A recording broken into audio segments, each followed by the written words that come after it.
Good evening and welcome to the Psychic Coffee Shop. I'm Mason Knight and I'm sitting down tonight with Gail and Gregory Hoag, who has a new book out called Sacred Geometry. Now, before you guys go running, we are not talking about high school geometry. We're not going to give a trigger warning. We're not going to be doing algebra tonight. Promise you. So, Gail, how did you two start writing this? Because you guys have more than 40 years in the business. Yeah. It's been a long journey, and you know, it really started out a long time ago when actually it goes back to a time when I was just a few years old and just had this epiphany that I was here. My life was to make a difference, to do something valuable here on this planet. Didn't know what it was, of course, but you know, it was an inspirational moment. And then in my very early 20s, late teens, early 20s, I had a near-death experience. And at that point, when I saw myself going down that tunnel, I realized I was leaving this life, leaving this body. And it was really interesting because I recognized that I could do that. And it was perfectly fine. I was so peaceful. However, I got this sense that I wasn't ready yet. There was more here to do. Mm-hmm. So I pulled myself back into my body with all my energy and then started going through my healing experience. And, you know, it showed me that life is very different than what I thought. And there was certainly no reason to fear death. And there was a higher intelligence that it was my time to get in touch with that. So I really started to explore my intuition, my higher knowing from that time on. And, interesting. Yeah. And, you know, the way that I actually did it to begin with was through art. And then, you know, as an artist, I wanted to understand universe. And one of the ways that I did that was I got intrigued by the work of Buckminster Fuller. And do you know who Fuller is? I do. Yeah, an amazing genius, and the one who created the geodesic dome and talked about all these different tetrahedrons and the geometries of the universe. And it spoke to me. It just spoke to me. Right. So the interesting part of my journey that got me into where I am now is that in the mid 80s, Fuller passed on, and I was meditating, doing channeling and connecting in with higher intelligence. And I just put it out and said, hey, you know, I know that consciousness is there. I'd love to stay in touch with it. I'd love to keep learning. If that's okay with you, I'd love to be the receiver. So after a while, what happened was I sat in meditation and I saw Fuller coming to me, giving me these geometry lessons.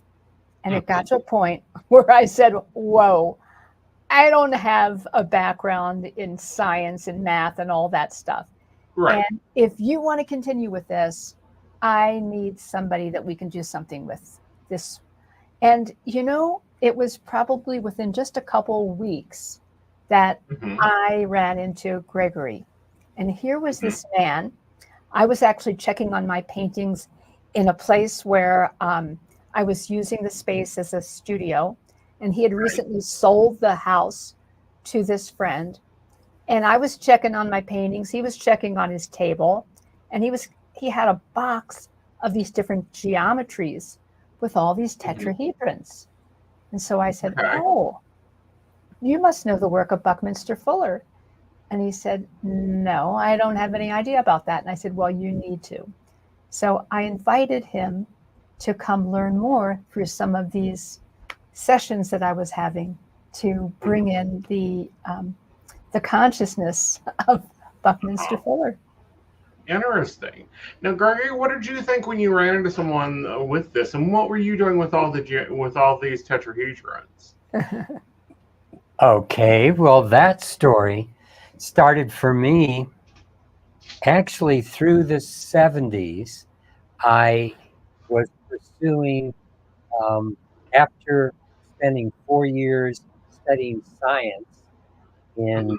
um, in the 60s, I became somewhat open to other possibilities. And so through the 70s, I was living in different ashrams, I was working with different spiritual masters. And then Mhm. in 1980, I built a pyramid with a friend that, even though it was only 10 feet high, in today's dollars, it would be close to $250,000 to build it. Wow. And we had giant crystal balls, all types of things inside, and it Mhm. set off my Kundalini. And for those that don't know that term, what it is when the physicality of Earth, when your physical body starts reaching back toward the higher realms. And it was very intense, the energy. It took me years to balance it out. And Right. I literally had so much energy going through my body that there were holes being burned in both hands and in the middle of both feet as Okay. energy was passing through. But Right. as things calmed down after a couple years, I started seeing patterns of energy, the way Okay. energy works before it becomes physical matter. And I started communicating with higher dimensional or beings that weren't in the 3D physical dimension. And they started sharing with me ways of working with energy for raising consciousness. And I was building what I was seeing. I didn't know anything about sacred geometry. I just Mhm. I just was building the shapes I was seeing. And Mhm. I had that in the car when I ran into Gail. And so I pulled it out of the car and shared it with her. And that's the beginning of where we are now.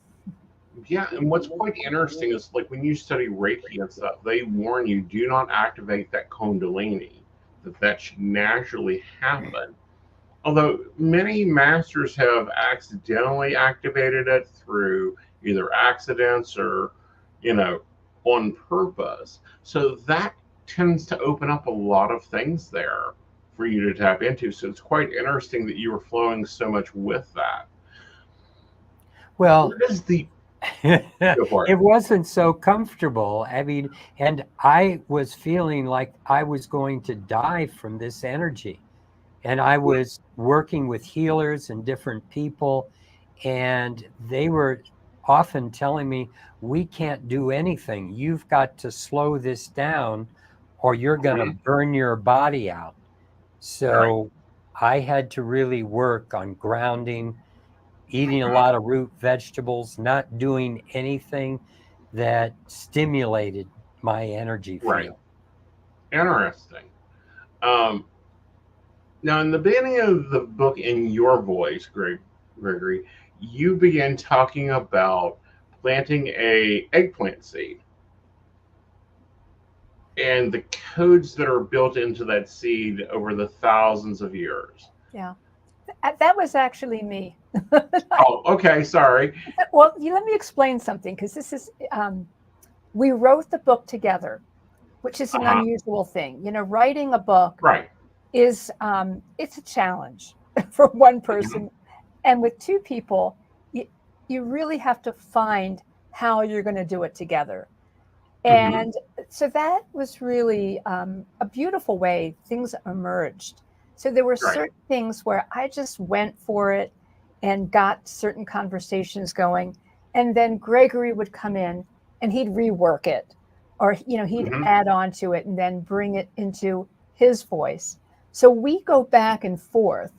Uh-huh. However, Gregory's got the background of the math and science. And so that's Right. really his work. Right. However, what I would do is I would read it and go, are people really going to understand this the way it is? And so Right. I would come back in with my voice and my editing to hopefully bring it into a way that was more digestible for people. Right. Because, in school we're taught geometry as formulas, formula after formula after formula. And that sometimes is a hard shoe for people. Like, it took me a few days to get around to even picking the book up because it says geometry. And I'm like, I don't want to go find my protractor again. And so, how do people get into it easy? Well, I think, Asen, that's why we started it with the chapter about what is consciousness. Mm-hmm. And really, what brought, I think, both of us to have this be our life's work was that what we're really, truly interested in is the evolution of consciousness. And so we started with what was underlying our journey here. Mm-hmm. And so in seeing that everything in creation is a container for consciousness, and how does energy find form from the higher dimensions into this physical realm, and how do we work with it? So, and how are we related? We talk about how Right. we're all one, but there's all these people on the planet running around feeling like they're so separate. And so we Mm-hmm. wanted to bring understanding back in. So it Right. wasn't about geometry, it was really about the universal patterns. It was about how we go from pure energy, formless energy, into very amazing structured um, rhythms, patterns, cycles, Mm-hmm. and constructs that allows the energy to find a home and something that can keep replicating over and over and Right. over again. Right. And continuing that replicational process and changing within it. And that can be very hard to grasp on the spiritual level. And that's what I find interesting is, sacred geometry is spiritual meets mathematical science and collide and come into a nice rhythm there. So, with getting into the consciousness and with the technologies, what are we seeing health wise, prosperity wise? Like, what have you guys seen in 40 years? Well, you see, first of all, I'm going to backstep just a little bit. And Mm-hmm. sacred geometry isn't as just about number. And as Gail was alluding to, it also involves time, and it Mm-hmm. involves cycles, and it involves rhythms and frequencies. And that's sound and music, and everything is vibrating. And Right. in the title of our book, we talk about sacred geometry as the universal language because it's something that can be used and understood even if you were on the other side of the universe communicating with beings that didn't speak any Right. language we could understand, but we could understand how number and frequency and patterns work to create relationship. And Mm-hmm. so what we do is we look at the way, and the way we've been guided is we looked at the way that universe does these things. How does it build the sun and the moon and the earth in such a way that they have relationships to each other? And Right. those are often numerical, but it isn't a Right. number you have to put into an equation. It's just simply looking at the diameter of the Right. moon, for example. It's Mhm. resonant with a certain geometry, and the Earth is resonant with other geometries.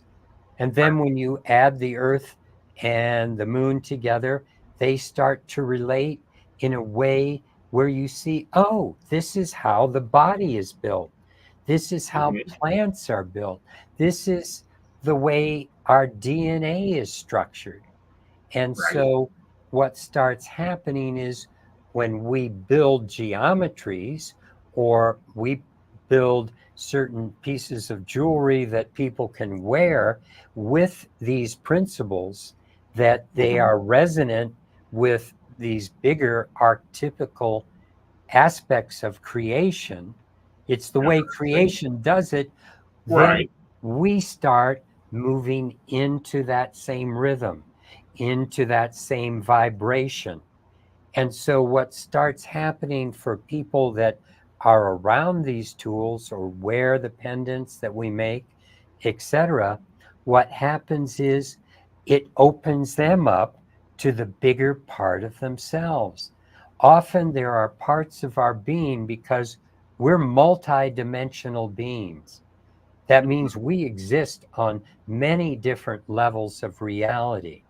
And as you know, there are people that can see the aura, colors around a human being, Right.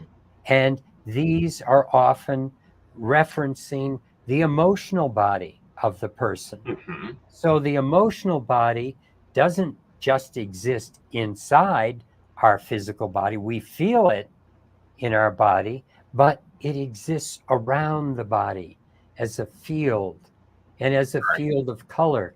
And what happens is human beings are getting into a lot of fearful and fear based emotions today.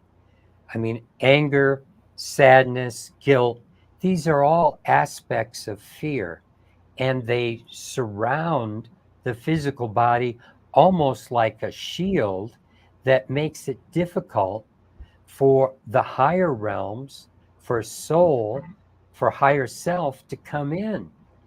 And Right. so what we have found is that when some of these tools are on a body or near a body and people start resonating with that, they can connect more easily with their higher self in spite of what's going on emotionally. Interesting. So it's almost like the jewelry in itself is able to raise the vibration by a magnetic flare. Yes, Anne. I like to think of it as a way for us to stay connected because Mhm. that vibration, that energy is what's naturally here for us. But Right. unfortunately, we're living in modern times where most people are being kind of like distracted from who they really are and from what Mhm. that energy is. You Right. know, when we're out in nature, we're in a beautiful place, like we live out in the country, and you hear Mhm. the sounds of frogs and the water and the birds and, all of this energy that helps keep us centered. However, Mhm. many people don't have that.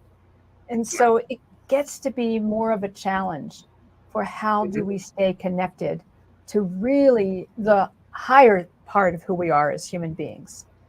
Right. So our tools, our jewelry, um, what it does is it sets up that vibrational pattern that supports people in those divine connections so that you Mhm. can really be more of who you really are.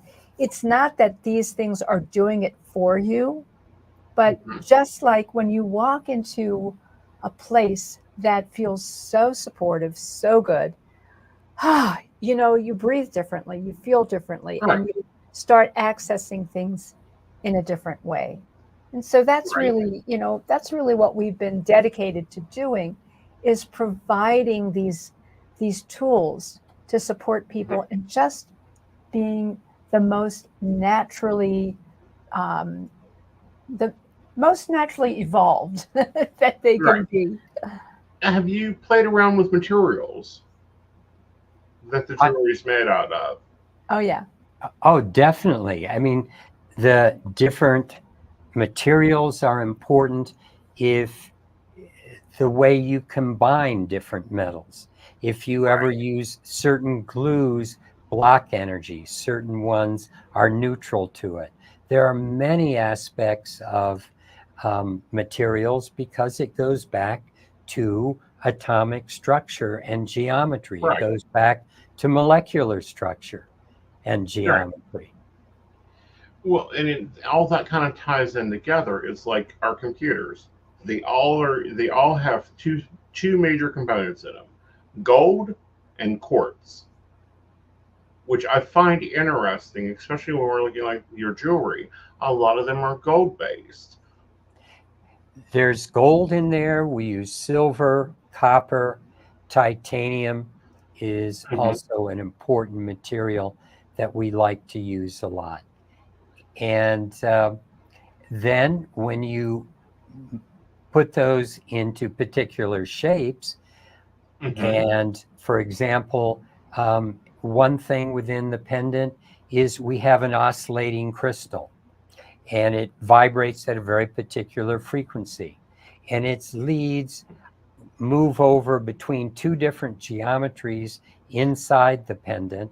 We have over 35 antenna systems in there. And there's a coil of titanium that is wrapped around a fiber optic cable. And then we have a photon generator that's Hmm. moving photons through that across Right. the leads of this crystal, and it's generating a field. And Right. so that's just one aspect of how shape combined with different materials. And Hmm. then there are a number of organic materials in there to Right. bring in that aspect of energy as well. Interesting. Interesting. Can we talk about some of the shapes that we have up, like the I will call it the nuclear. This one you can't even see where I'm pointing at. It's the circly one. The circly one, yeah, they're both circly, Uh huh. but I've got some slides if I could show you Okay. how some of those work together. Um, I love that. all right, let's go to this. This is a slide that shows how different geometries, the platonic solids, you add up the number of degrees on their surface, and you get, Hmm. for the top three geometries, you get the diameter of the sun. Right. This, the second four gives us the diameter of the earth. The cube is the exact diameter of the moon. And then when you do things like take the diameter of the moon and add it to the diameter of the earth, you Hmm. get 10,080 degrees, which is this geometry that Hmm. you were pointing to, that we Yeah. call the sphere of health.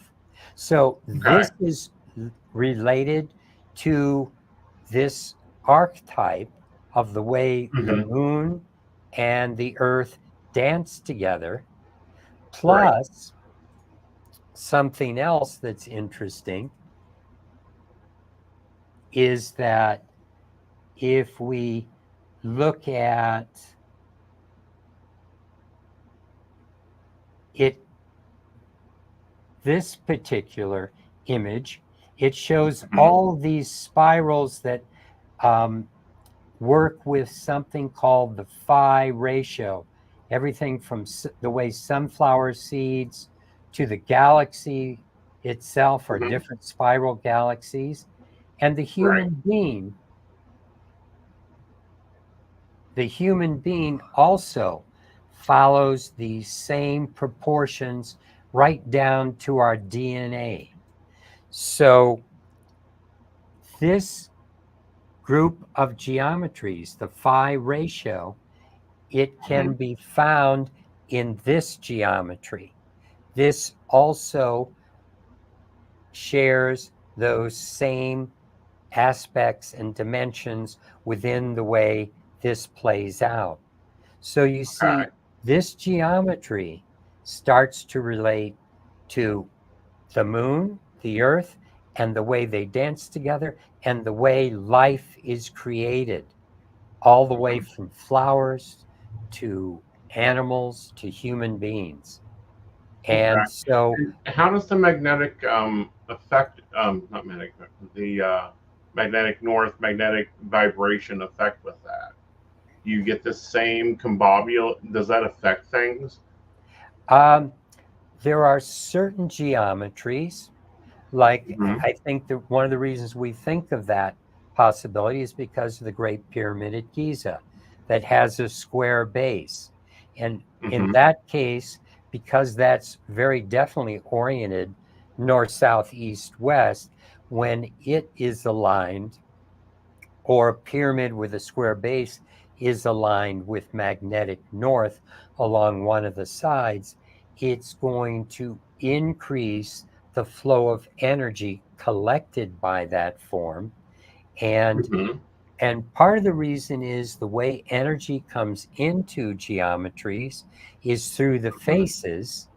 You know, they're Right. kind of like stretching out their face to catch the energy, like a sail would catch the wind, and then Hmm. the energy comes off the points. It leaks off the points of geometries, and you Right. can feel that more definitely.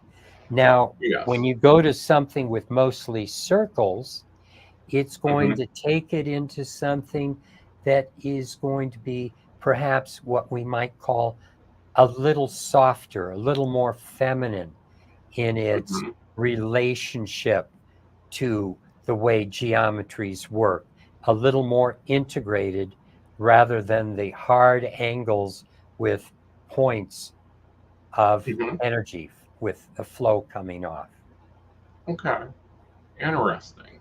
Interesting. Because I know that the magnetic field between the Earth and the Sun and the Earth and the Moon and in general, and then of course the wavelength there can grossly affect somebody, some a human, because like we just went through this eclipse, and I'm sorry, my clients, I'm going to tell on you.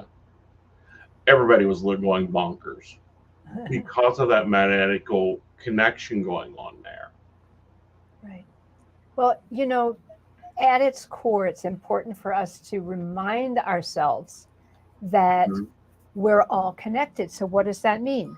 So, when we're moving through this galaxy and we're being influenced by different energies from different galaxies and planets and whatever else, it affects us and it should affect us. If it Mhm. didn't, there would be something wrong with this whole way that life is created. Right. So what we've really been wanting to teach people is that when you understand how universe works and you're in Mhm. sync with that, you're aligned with it, your life starts to flow in a much better way because the Right. energy wants to move in that way. The energy really wants to support us. The truth is Mhm. that when the soul leaves the body's dead, right?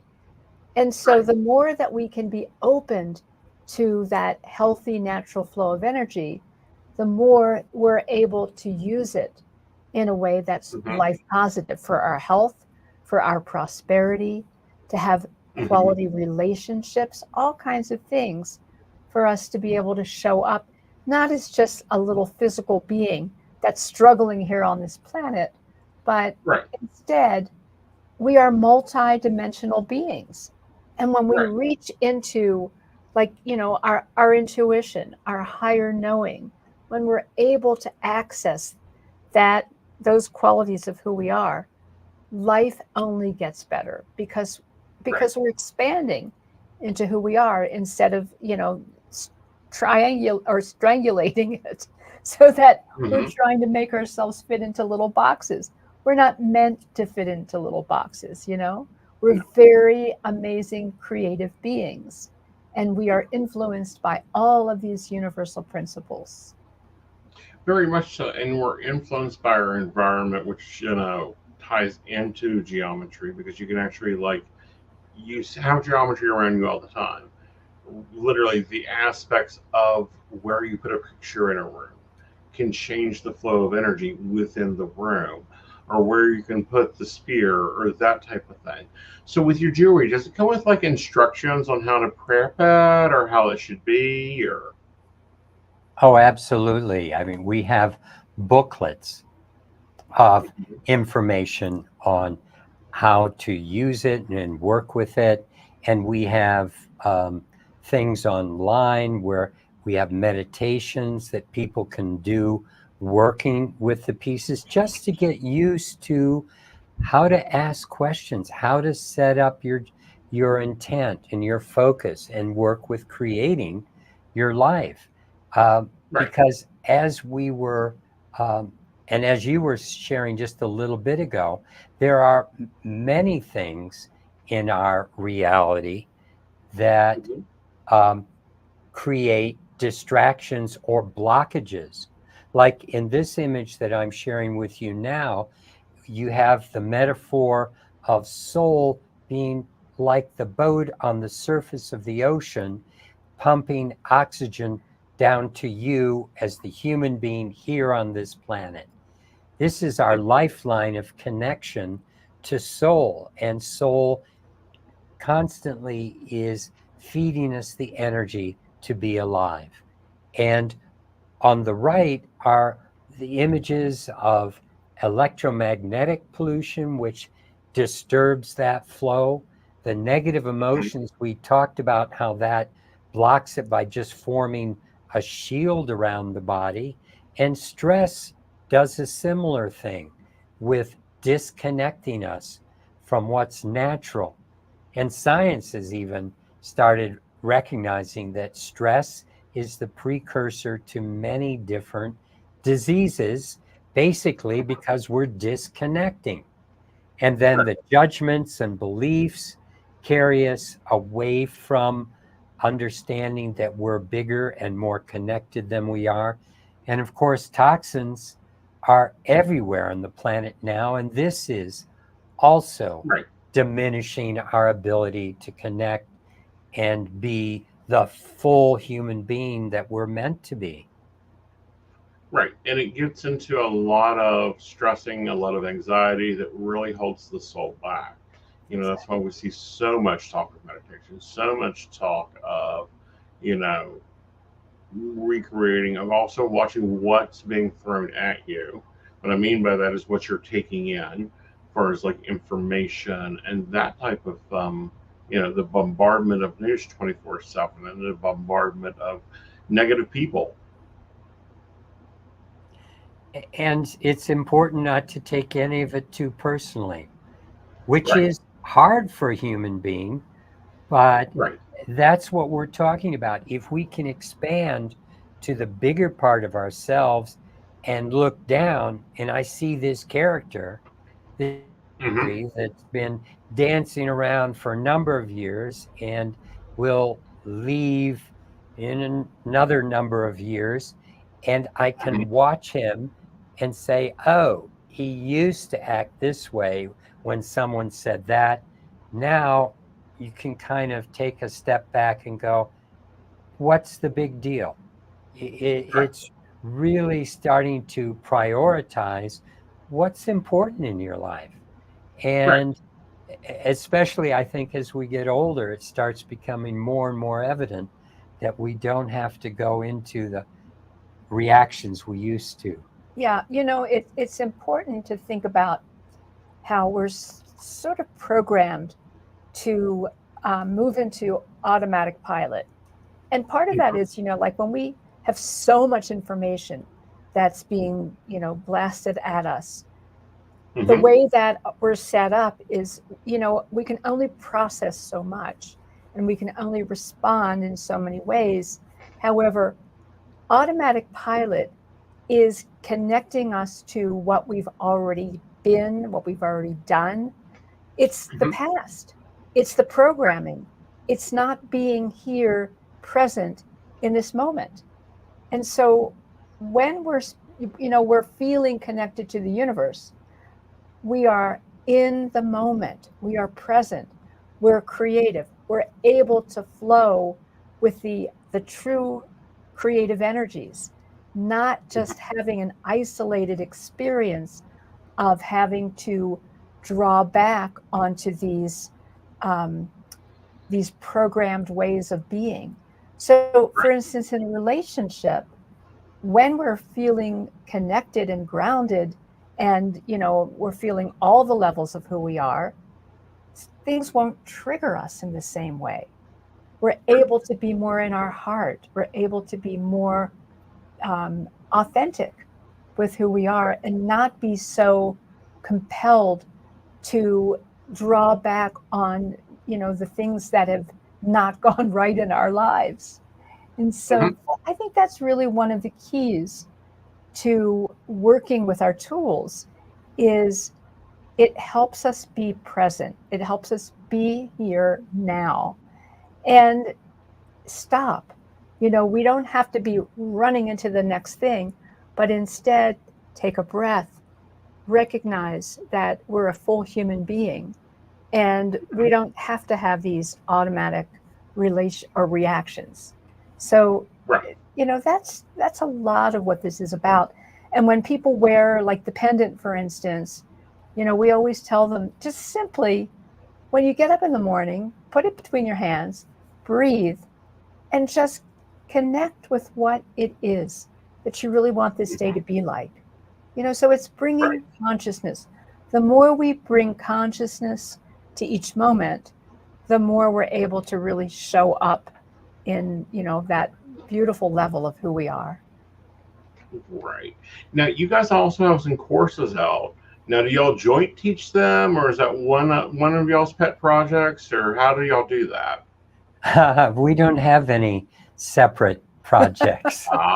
We've been doing this for so long, and it has been an amazing journey to live and work together 24/7 for many years, and we do everything together. And writing the book was another step in how do we, as human beings that have often separate ways of communicating and talking about stuff, how do we do this together so that we don't constantly argue? And which we would have if we tried to write the book maybe 10 or 15 years earlier. It's like it came at a time where I think we had evolved our relationship where we were able to correct each other's work without going, oh, you can't touch that, it's mine. It's like it was growth aspect for me to write the book, and I learned a lot of things and got a lot of help from Gail in even being able to write, which was a challenge for me until we worked on some issues that went back into my childhood, and Gail helped me. And after that, I was able to write much faster. Otherwise, she was going, we're not going to have a book if you take a day to write a paragraph. So, yep, we're going to have a pamphlet. Exactly. Now that would have been an idea. We should have done a lot of pamphlets. Like little cartoon books, Yeah. So what's this Universal Secrets Revealed, Simple Steps to Activating Your Core of Love and Wisdom course you guys have got? Well, that was one of the programs that we did a couple years ago, and we archived it. It was a live program when we delivered it. And it was really talking about the basics of sacred geometry. Some of the things that are in this book, just helping people to get on this journey. And, as much as we do talk about things that are more mathematical and principles of the universe and all of that, but when it gets down to it, what's really important is, where do you fit into it? How's this going to make your life different? What are you going to do in the way that you show up that is going to show that this is really valuable for you? So, that was always at the base of everything that we've done. But, over all these years, honestly, when we first started doing this, like, close to 40 years ago, and we started out by having these geometries, and we could feel the energy of it. We recognized that when we sat in meditation underneath of some of these structures, the meditations took us into a much higher experience, much more quickly. And that's really valuable for people. And, we wanted to be able to help people understand, what is this doing? We needed to understand it better. And at the beginning, we didn't know what we were doing. I think with a lot of things, we get started and we were being given a lot of information, and Gregory was making all these things. It was like, wait a minute, how can we make this practical? How can we make it useful? What is this going to do for people? And we, there's so many people that are struggling on this planet. And again, I believe that so much of it is because they're disconnected from their full self. And so it all comes down to, what are all the different ways, techniques, practices, whatever, so that we can live a healthier, more mindful, more creative, and more loving life. And these geometries set up a resonance that support us in that journey. And so a lot of the teaching is really about how this can make a difference, how it becomes a viable tool for you to use. Exactly. Now, you have a wonderful offer for our listening audience. Why don't you tell them about that? Great. Well, so this book, Sacred Geometry, the Universal Language of Divine Alignment, we just published it in January. And we are offering you the first chapter of the book for free.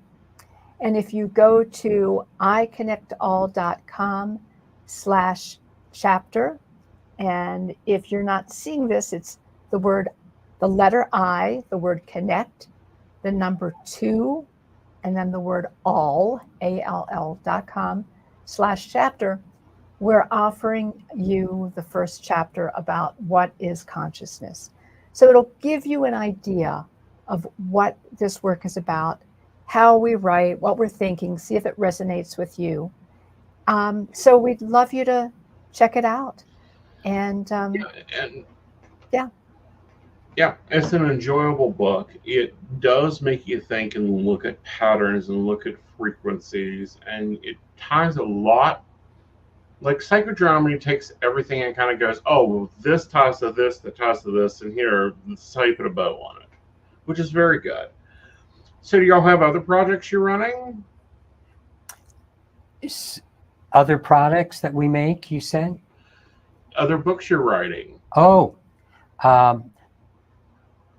only, at the moment, I'm thinking about what I can be writing next, and maybe we'll be sharing some of these sooner on YouTube and things like that, because there are so many aspects of reality that when you look at it from sacred geometry, from the perspective that we have, as we've shared in the book, there are new ways of looking at light itself, which has a geometry, and the way that affects sound when you change, say, middle A to 432 hertz. There's a reason for that in the way it relates to the way energy works in the energy spectrum. And so there's a lot of different things that I think we want to really draw out of the book and put out more plainly so people can see how the pyramid at Giza was built certain ways for a reason.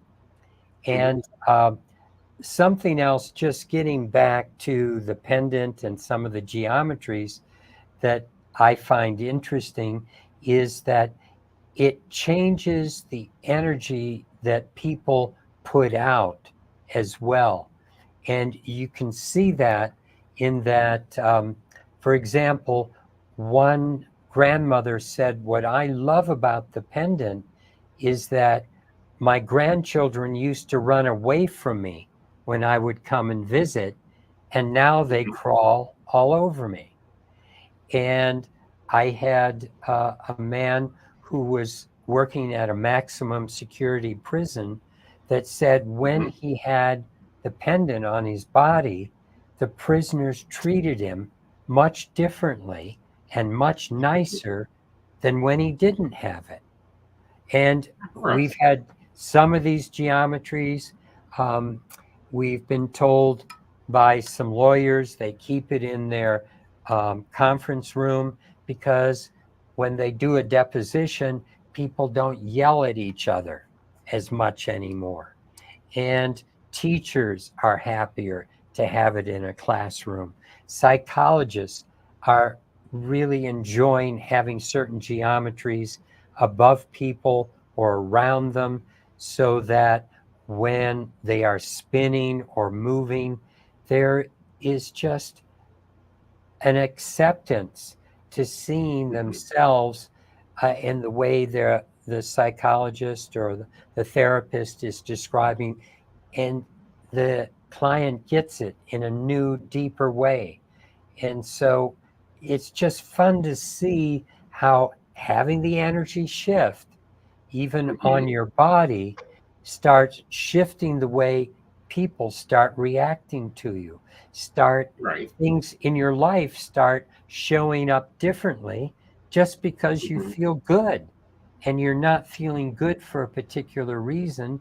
It's just when you're connected, it feels good. It's like we've been saying, sitting next to a stream or being in the sunshine with the birds singing and the wind blowing through the trees.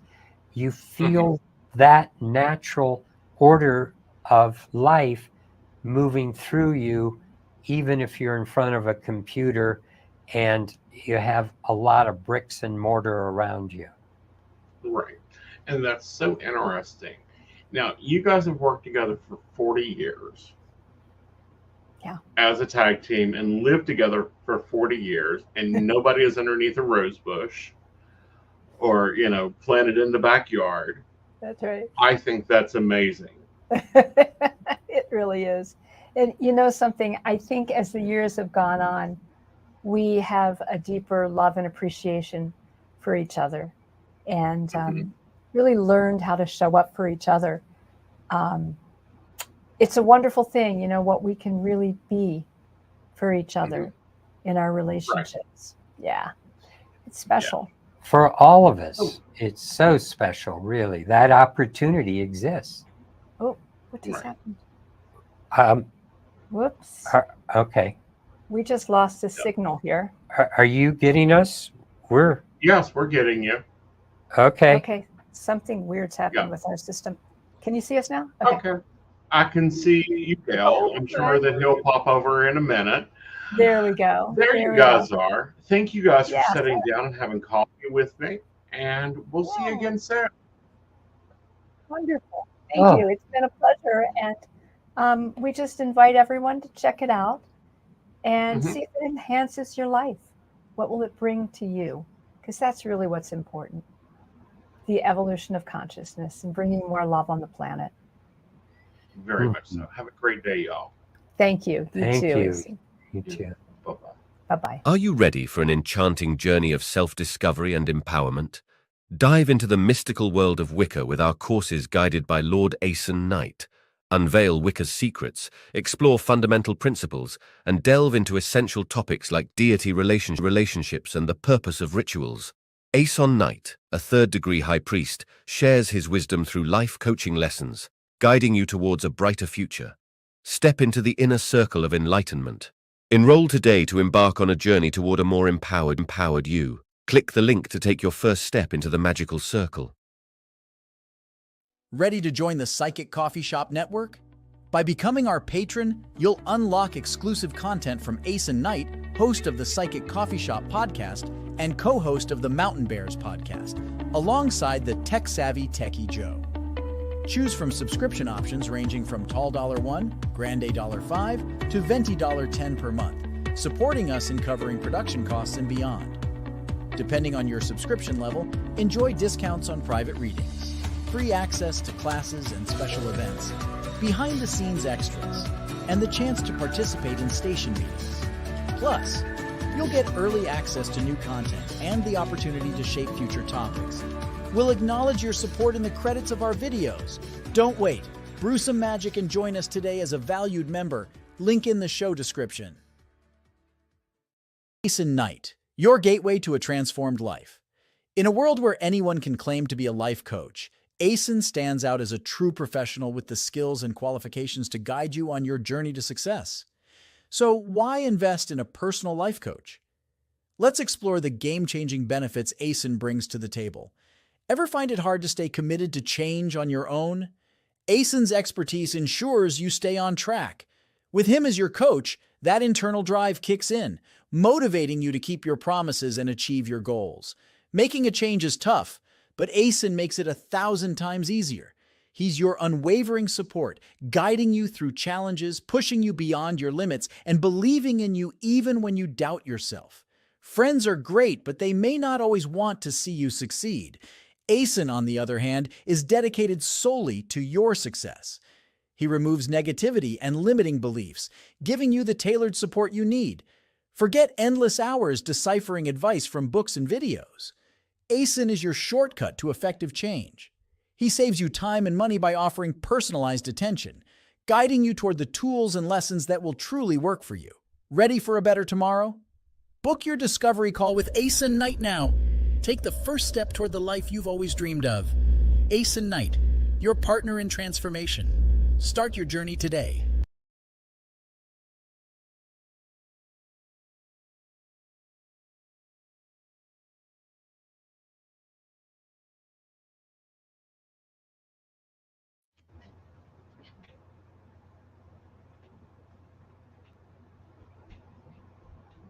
Good evening. Hello, darling. Oh, hello. So, How's your yeah, week? it's been pretty decent, at least so far. So hopefully Yay. I'll have more good days the rest of the week.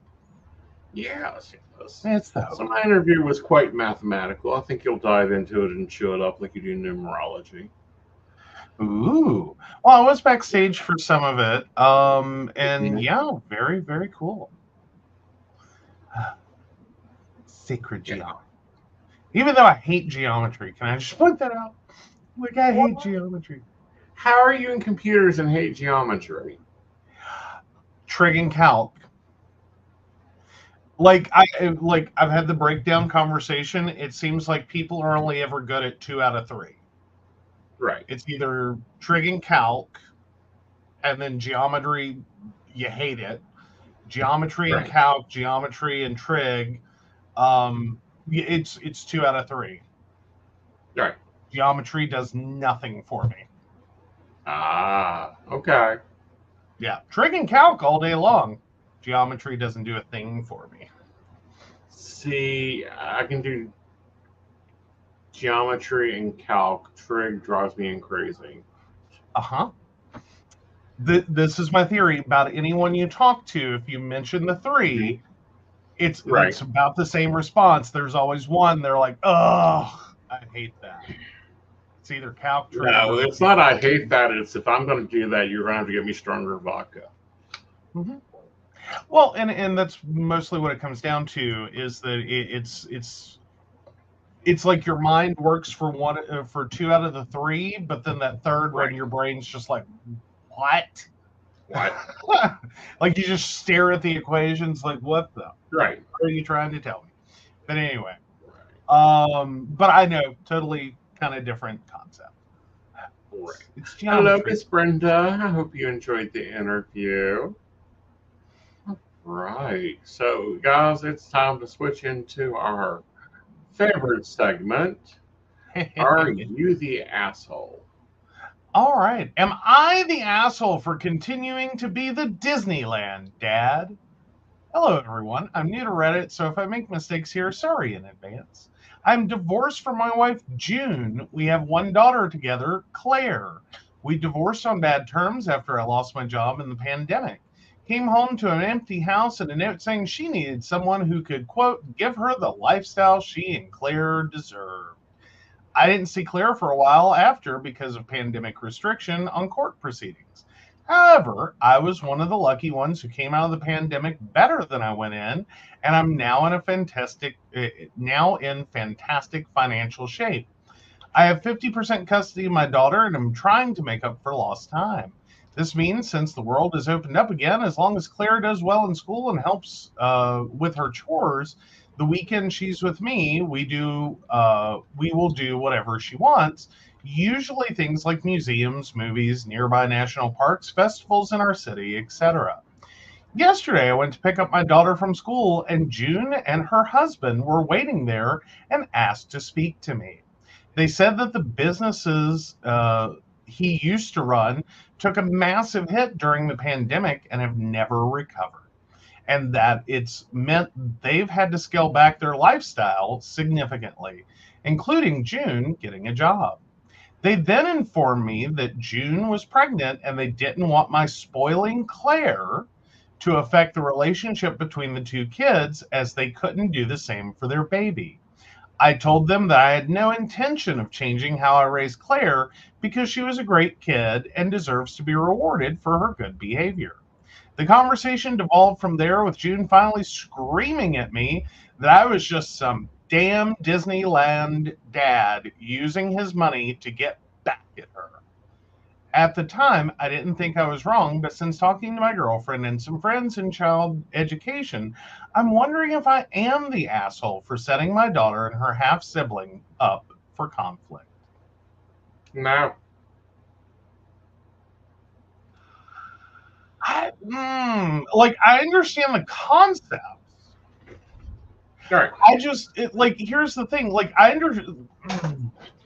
I understand it. It can be really easy if one kid's getting everything and one kid is not, for there to develop animosity between the two kids.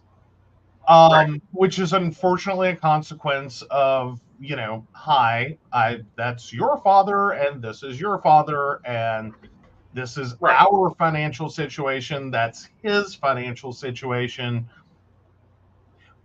But then you start running into the wall of, but how do you explain that to a 2-year-old? A 3-year-old, 4-year-old, a 5-year-old. You know what I mean? Little kids don't necessarily get it. It's just she has more shit than I do. She gets to do But funner. he's not. Yeah, she gets to do funner things. But this is where I'm at. Mm-hmm. He has made choices to field this child and for this child to experience things because he can. Mm-hmm. Well, and it doesn't so far sound like I'm a little more curious what the rest of the list is. Because I'm thinking for them to be bringing this up, it's got to be a little bit more than museums, movies, national parks, and festivals. Well, and You know I'm what I sure that it does. I'm sure that there's a lot of other funner things, a lot of fun things he gets to go do.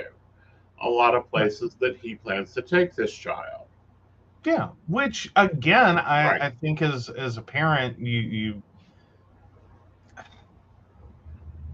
Right.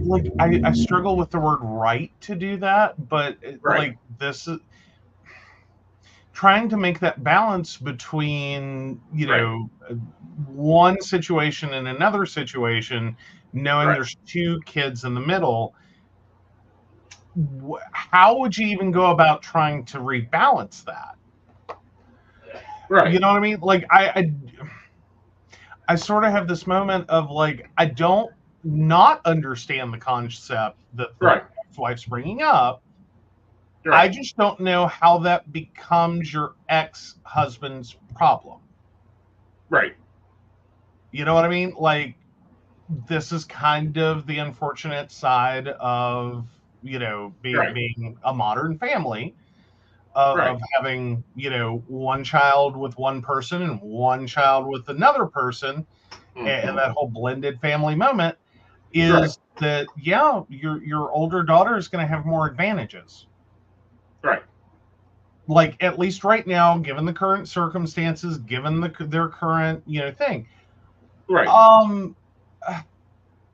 I mean, the irony is not lost on me that she left him for the quote better, the lifestyle they deserve, only smacked in the face with life said no. Right. Like, your daughter's gonna get it, but you're not, and your next child very likely isn't going to either. Part two, I kind of and this is why I dig further into this. He even offered to add her to his various memberships for the zoos and museums so she could take Claire on her weekends, but she said I was missing the point. I think the point is, yeah. How is he missing the...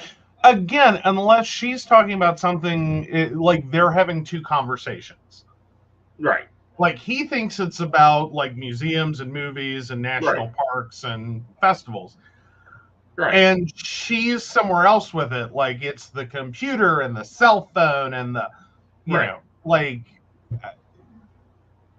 again, I don't know how you fix that. This is about activities and being on the go and doing things with the daughter. She's not a sit at home. He's not a sit at home. Here's your TV babysitter, which I think is what's going on there. And the child's 7. The child will be 7 when the baby's born. That's a clear difference. I think, good Lord, before the child really establishes there's a difference, I think the older child's going to damn near be out of the house. Right. You know what I mean? Like, exactly. And then you can still make the excuse, well, your sister's older. Of course she gets to go, you know. When you're older, like, lead her on, I guess. But, you know, at least have hope for, you know, in 14 years that you can catch up to a point that, well, you can go to the mall and you can have a car and you can go to college. I just don't, like... Here's my problem is, like, if June's having to go back to work and they're having to change their lifestyle, part of me has a moment of, it sounds like the reason for the divorce wasn't the reason for the divorce. Right. And it you know what I mean? Like why aren't you this dude spends is $100 on a weekend. Yeah, I mean, not to, like, I'm not trying to be rude necessarily, but it sounds like you left on sort of gold digger terms. Right. Your first husband. But then you're staying with the husband who's had a major financial shift. Right. Since you've been together. So that makes the argument that wasn't why you left. Right. Like... There's a lot going on in this divorce. And it sounds like mom, like the ex-wife, has issues, like, honestly communicating what her problem is. Well, her problem is that she's now stuck in money. Without money. He has got more money. And he's spending it on his child. Yeah. Yeah. I mean, I could understand if like this was getting out of control spoiling. Right. You know what I mean? Like, if this child spends 50% of their time eating cotton candy and, you know what I mean? Like, just absolutely, like, by the time she gets home, total disaster area. Like, there's no rules at dad's place, and there's no, you know. But there's rules, there's chores. The only reason she gets to go is if she brushes her dog, if she picks up her clothes, if she's good in school all week. Like, these are rewards for this child. And the most he's spending is maybe $100 on a weekend with a 6-year-old. That's not that Well, much. I mean, or a 7-year-old, I think. But regardless, I mean, like Right. museums, Right. movies, Yeah. national park. Like, you don't think in 7 years you're going to be able to take your child to a museum? Yeah. Like, how effed is your financial situation? I'd say crappy. I mean, like that's like you went from like suburbs 5,000 square feet to double wide. Right. And I Right. mean, I'm not trying to throw off. I'm just saying, like, that's not just a little, problem. Right.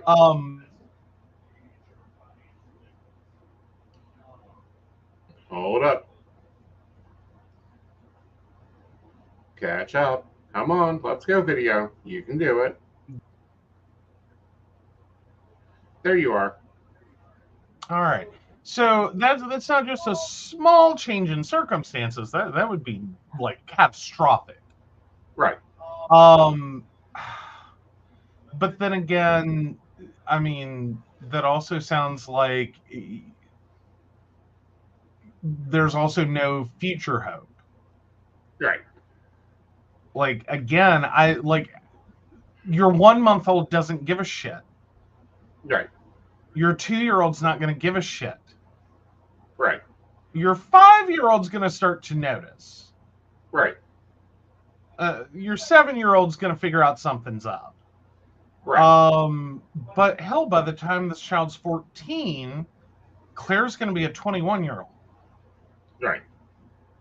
Like, just doing the quick math. And it's usually like you start into the teen years, that's where you have a real problem.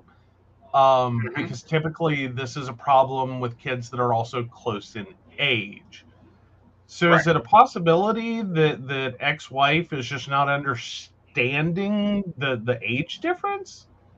I mean, I'm not trying to contradict people in child education here. I'm just going, well, yeah, if they were like 12 and 13, I'd see them being at each other's throats. Right. But 7 and 0? Right. Like, I don't think you're going to have a problem. Right. Like, yeah, unfortunately, your older sister's going to have a leg up. At least, and again, that's assuming dad's financial situation doesn't change and your mom and stepfather's financial situation doesn't change. Right. Right. And, who knows? He probably already has our college fund fully funded. And I'm sure that's going to be a problem, too, because that's normally the second thing to get nicked when people start going through financial problems. Well, but it also means that they only have to focus on one child instead of trying to equally provide for two. It's just going to be a known that, well, Claire's dad's the one that paid for her college. And, baby dough, your parents paid for yours. However that worked out, if that's scholarships and loans and whatever that turns into. Right. I think Disneyland Dad is probably a little too far. Right.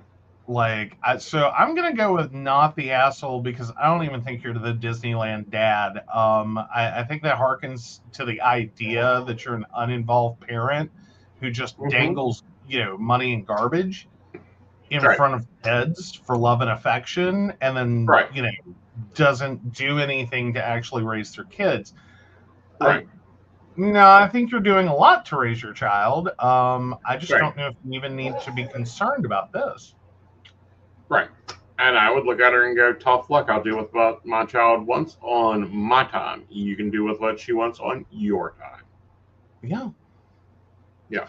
And again, I mean, I can understand you've had a sudden change in finances and a lot of tough decisions to make. I know it's got to be disheartening. And perhaps the only job you can find is going to be on the weekends. Right. Like, I can understand if you're having to try to explain to your 7-year-old, mommy can't go to the museum. Mommy has to go to work. Right. That's a struggle. And And again, I would call that a really good incentive to change jobs as quick as you can. Right. And they get back out there. Yeah, find employment that better suits the lifestyle you want. Right. And your time with your child. Right. All right. So the poll is up. Your options are yes, you're an asshole for taking your child to things. No, you're not an asshole for spending, and no, you're not an asshole for spending your money on your child. Or everyone's shitty here, or well, that's a deal pickle. We can't judge it either way. All right. So over to relationship advice. All right. I, 23 female, found my boyfriend, 27 males, post about me. Do I confront him? I was scrolling through posts in what I thought was a forum for women when I somehow stumbled upon what I believe is my boyfriend's Reddit. The reason I think this is because there were posts that seemed to be about our personal lives, i.e., him asking for advice on how to address an issue that was bothering him, as well as a really weird post that completely twisted a conversation where I was concerned for his safety to saying that I expected him to put his safety at risk. This post made me start to question if he had another girlfriend. All of the post contains exaggerations, lies, such as I cried every day for a month when it happened twice. Essentially, all the comments on the post were saying how horrible I am and why would he want to be with me. I guess I'm now doing the same thing, although trying to be as vague as possible, but I just don't know what to do with this information. I'm more upset about the apparent villainization of me that he's written more than the fact that he is posting about our lives online. Part of me feels like I have violated his privacy by reading his post, but it is public on the internet and he knows I'm on Reddit a lot. But if these posts are how he sees me, then I don't know why he's with me, because really it makes me sound like a pretty awful person. I'm unsure if I should confront him or just let it be as harmless venting on the internet. What? Yeah. Okay, here's my first thing. You think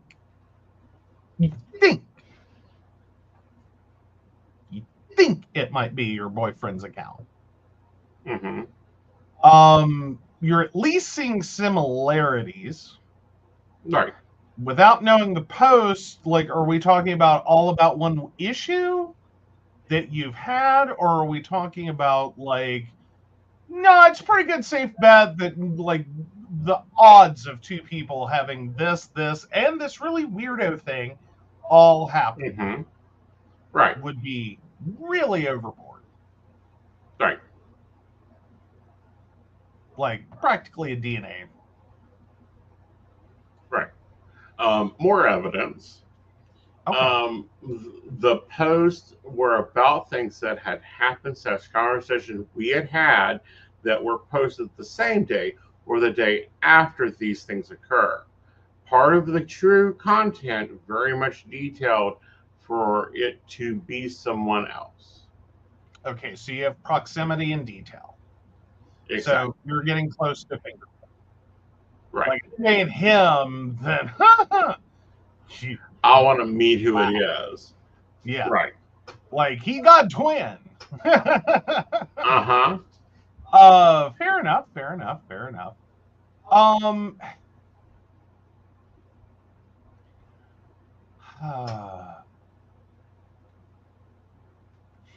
I think this is one of those moments, I don't even know if you confront him. I think you just have to go with your gut on it, of how you're feeling about what he has said.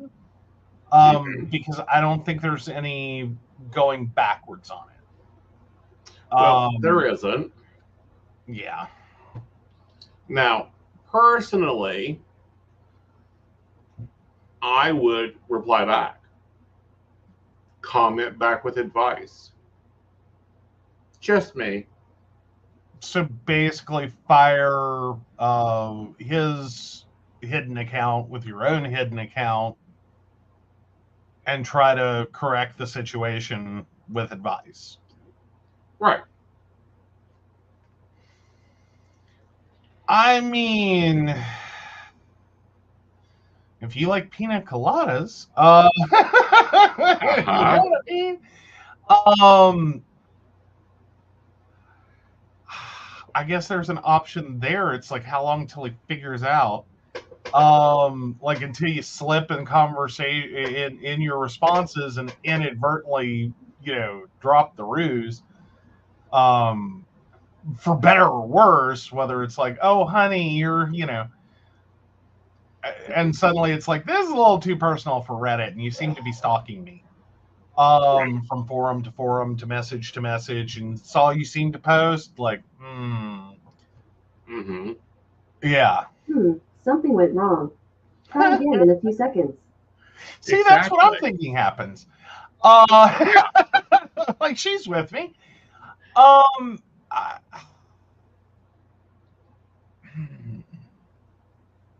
See, I think at this point, like, I don't know that you violated his privacy per se, because I think you're right that it's public on the internet and hi. I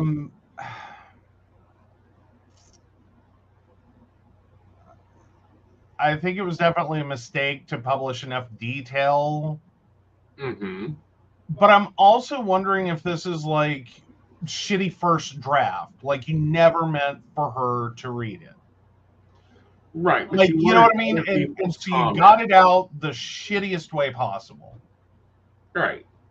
Said it, got advice, took it in, reprocessed your emotions, and did better. Right. Like, and I think that would almost be the, like, okay, but since he started posting, is this better or worse? Right. You know what I mean? Like, where are you at? Is he getting sound advice? Right. Even if, yeah, he makes you sound like, and I know there's going to be the people who are like, why are you with him? Like, But no, I mean, seriously, is he getting some sound advice from decent human beings that are like, okay, this is a situation you're in. That's one way to talk about it. Here's another version of that. Like, here's what it's like to have, or here's what it's like to think. Here's what it's like to be. Or, like, here's the other shoe. Like, like, here, let me explain it to you why she's doing this or why she said that. And then it's like, oh, rethink it, rewrite the draft, and then do better in the relationship. Right. Do we have any comments that, like, illustrate, like, is it just growing resentment, or is it like, yeah, he sounds like an ass online about me, but our relationship's been going really well? Well, she's not really commented a lot. Top responses respond to the post. Okay. I wouldn't say a word to him. Let him vent and check up on the profile every now and then to see if something more damning comes out. Then firsthand. Comment on the post that'd be funny. Comment on and ask him why he's with his awful girlfriend.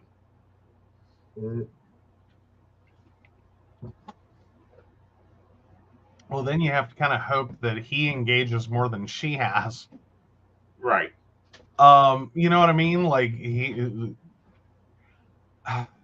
yeah. I mean, because I think it's one of those bells you just can't unring. Like, she's not going to stop looking. Right. Which ultimately, because here's where I'm at. Like, are the 20-somethings okay?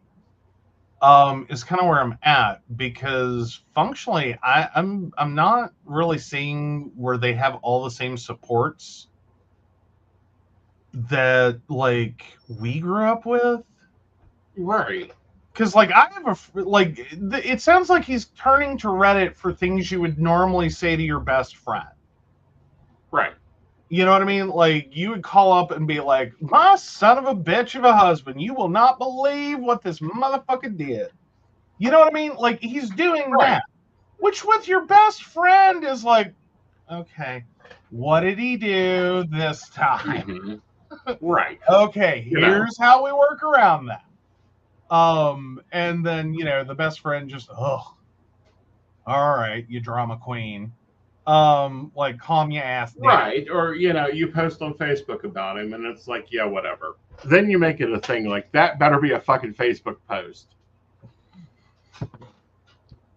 Oh, what they're fun. Yes, they are. Yes. And that's where you take this. Or you go and again, and you guys will notice I comment a lot about what he says. Mm-hmm. I don't know. I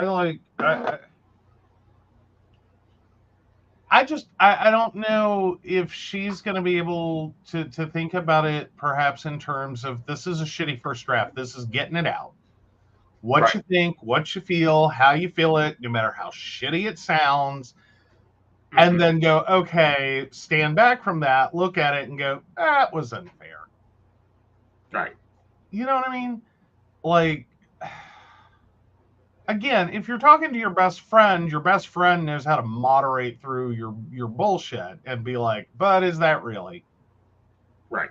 Like, I know this person. I've had dinner with this person. I know. Because I've been there for those conversations from like friends before. Right. You just do. Right. Like, you know what I mean? Like anger, you say whatever. Or annoyance or aggravation, whatever the feeling is. Sometimes it comes out the first time real shit. Right. Like, she's a stupid bitch and blah, blah, blah, blah, blah. And then you talk it out and it's like, okay, she had a point. Right. All right, I get it now. Right. Like, it didn't hit right, but I get it now. Said a different way makes more sense. Mm-hmm. And, but no, it's just like, one, don't take it so seriously. Mm-hmm. Two, I'd comment back in there with advice. Like, well, I would actually probably apologize for that bullshit you just said.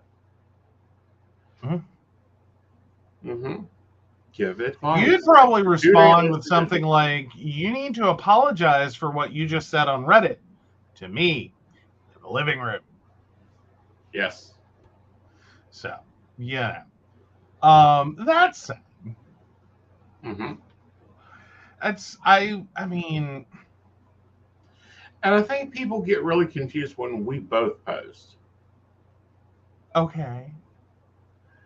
I don't remember what it was, but it was a post that you done about planning your schedules or something in Poly, and like they got lost. I commented back with details and following up because he doesn't follow up well. And so, I got busy. I know which post it was. It was the one I was trying to figure out. Like, yeah, our house guest. The last one, the most recent one. Because I was like, I kind of feel like we've given a lot of grace here and a lot of room, and this is going downhill quick. Right. It's like we were happy to help, but this is starting to feel a little abusive. Like, it's not going well. We're trying to set boundaries. We're trying to establish, like, okay, these are responsibilities of people who live here. And that's going over like a ton of bricks. Right. And it's devolving quickly. Thankfully, that was a self-correcting situation. It was a lovely self-correcting situation. A little bit of mopping took care of it all. Yeah, a little road opener in that mop water by the gallon. Yeah. No, I get it. I'm just saying. But no, because I was hitting, like, you were hitting your limit with it. I was hitting my limit with it. Right. And I was willing to I don't know how to say it, allow for a few things there. Like, okay, I understand this is not easy for them. Like, this has been a very confusing situation they're in. They've been misled a lot.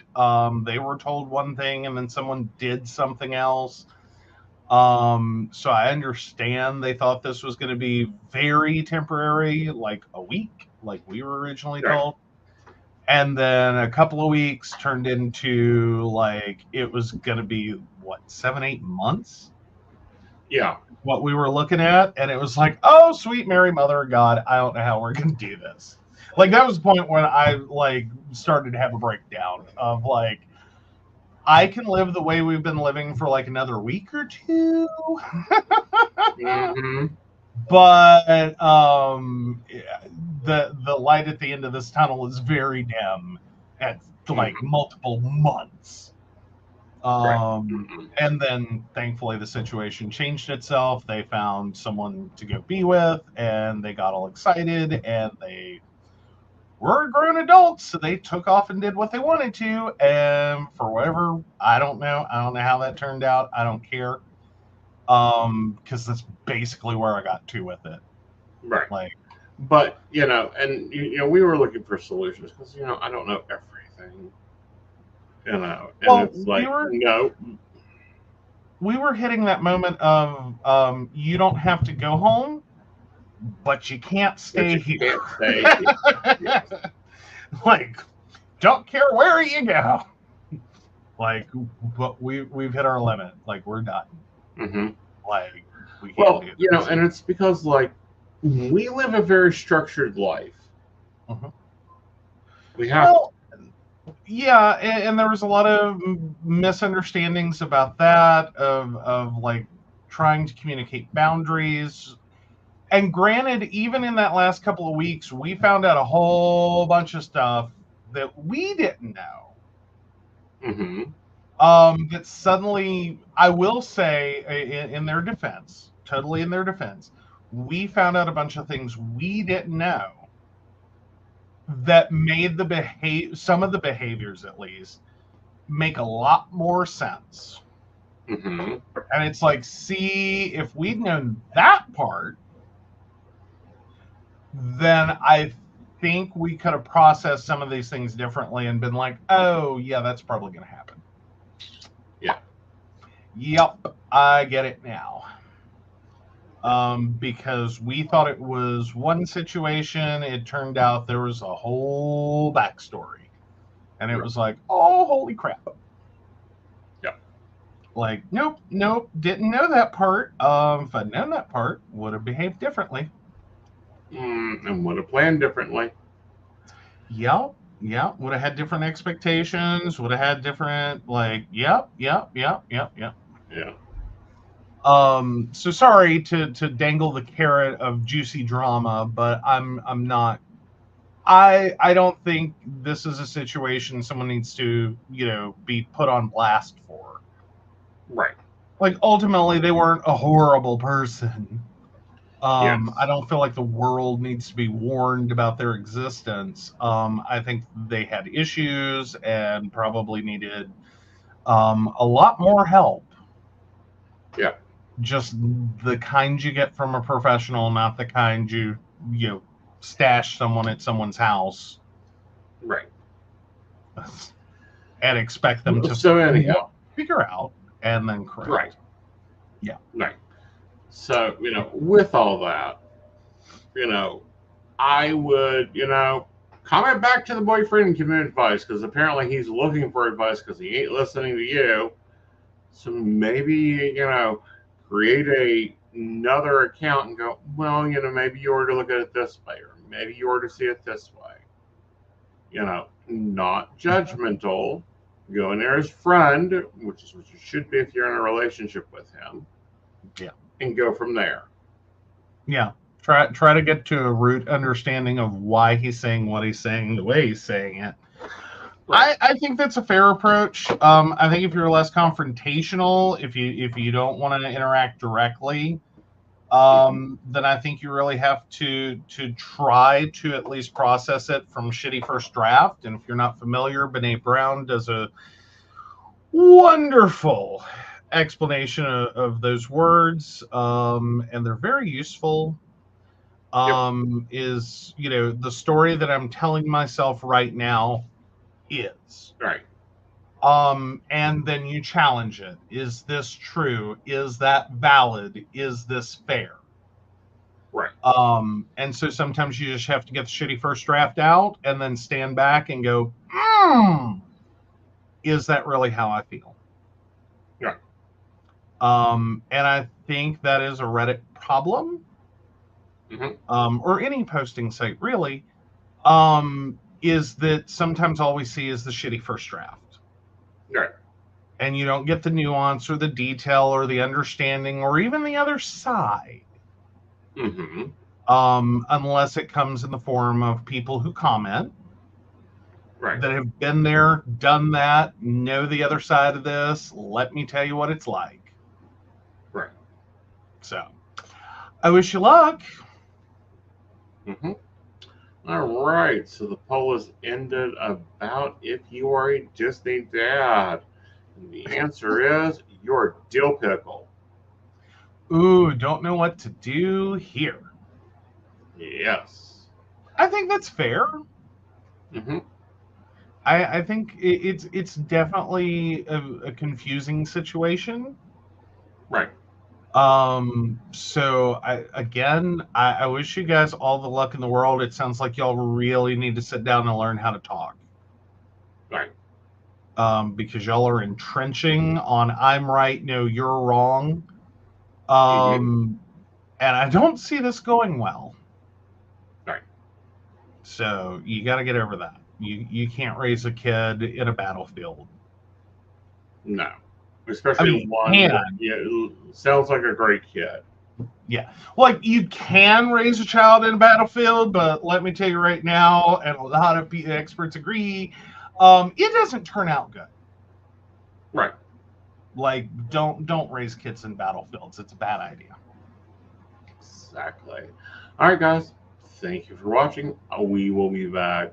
I'll be back Thursday. Joe will be back Friday with me for Mountain Bears, where we talk about all things LGBT related in the mountains of West Virginia. Yes. Yes. So with that, all right. So, of course, we want to thank Beverly Walker, Mika G, Kathy, Mary Winfield, Brenda, Shannon C, Shannon D, Lady Gwendolyn, Charles Shaw, Tracy Van, Caitlin Bell, and Devin. If you'd like to learn more about us, the show, or how you too can become a Patreon sponsor and receive all the wonderful benefits our baristas receive, please visit us at pcspnetwork.com. Yes. Good night, y'all. Good night.